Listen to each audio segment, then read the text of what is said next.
अस्सलाम वालेकुम। आज का psychiatry lecture intermittent explosive disorder के बारे में होगा। Let's start our lecture with a sample case. So there's a patient Murad. He's a 30-year-old man, and he has been experiencing sudden and intense outbursts of anger and aggression over the past year. These episodes, triggered by minor frustrations or perceived slights, involve shouting, throwing objects, and occasionally physical altercations. Despite feeling remorseful afterwards, Murad finds it very difficult to control his explosive reactions, which have led to problems at work, strained relationships with his family and friends. His aggressive behavior has caused significant distress and impairments in his daily life. तो वो जो कहते हैं ना कि गुस्से में फट पड़ना, दिस इज़ लिटरली दैट। तो ये एक ऐसा डिसऑर्डर है जिसमें एपिसोड्स होते हैं जिसमें एक्सट्रीम गुस्सा आता है and they can't resist it. Aggressive impulses होते हैं, असॉल्ट भी कर लेते हैं, प्रॉपर्टी भी डिस्ट्रॉय कर देते हैं। और जब बात होती है, जो स्ट्रेसर होती है, वो इतनी बड़ी नहीं होती कि जिस पे आप इतना ज़्यादा गुस्सा जस्टिफाई कर सकें। एक नॉर्मल बंदे को नज़र आ रहा होता है कि ये बंदा बहुत ज़्यादा आउट ऑफ प्रोपोर्शन गुस्सा कर रहा है इस बात पे। ये अटैक्स मिनट्स में शुरू होते हैं, घंटों तक लास्ट कर सकते हैं और फिर फ़ौरन से ही वो पेशेंट ठीक भी हो जाता है। एपिडेमियोलॉजी में बात करें तो मेल्स में ये ज़्यादा देखा गया है। इसकी एटियोलॉजी और रिस्क फैक्टर्स पे अगर बात करें, तो इसमें एक जेनेटिक कंपोनेंट भी है, पेरिनेटल, एनवायरमेंटल, न्यूरोबायोलॉजिकल फैक्टर्स भी होते हैं।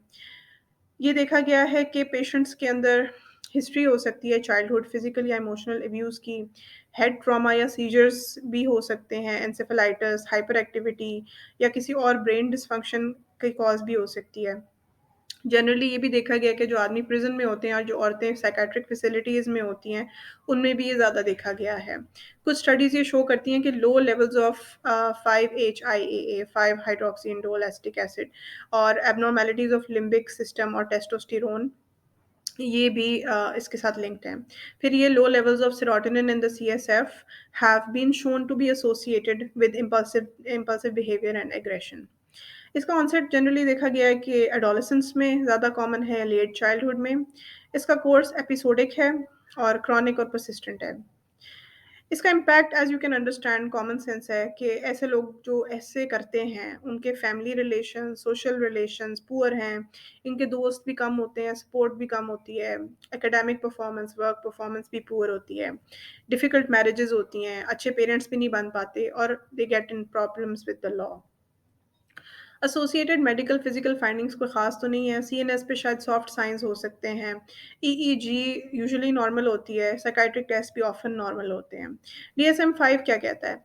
Recurrent behavioural outburst resulting in verbal and और फिजिकल एग्रेशन अगेंस्ट पीपल और property, either frequent verbal physical outbursts that do not result in physical damage to property, animals or property twice weekly for 3 months, या फिर rarely more than 3 times a year। ठीक है। Outburst and aggressions जो हैं वो completely out of proportion होने चाहिए to the trigger. Outburst जो है वो पहले से नहीं सोचे समझे होने चाहिए and they are not committed to obtain a desired reward. इससे एक मार्क्ड डिस्ट्रेस और इम्पेयरमेंट है in quality of life, occupational, interpersonal functioning, and associated with financial legal consequences. Aggression is not better explained by other mental disorders, medical conditions, or due to the effects of a substance, drug, or medication. Treatment में pharmacotherapy ज़्यादा effective है then psychotherapy. Therapies के अंदर CBT है और group therapy, family therapy कुछ लोगों को हेल्प करती है। मेडिकेशंस में SSRIs, एंटी कन्वल्सेंट्स, लिथियम, एंटीसाइकोटिक्स, ये सारे मूड स्टेबलाइजर्स हैं। और उसके SSRI के अलावा फिर ये कि बीटा ब्लॉकर भी समटाइम्स हेल्पफुल होता है।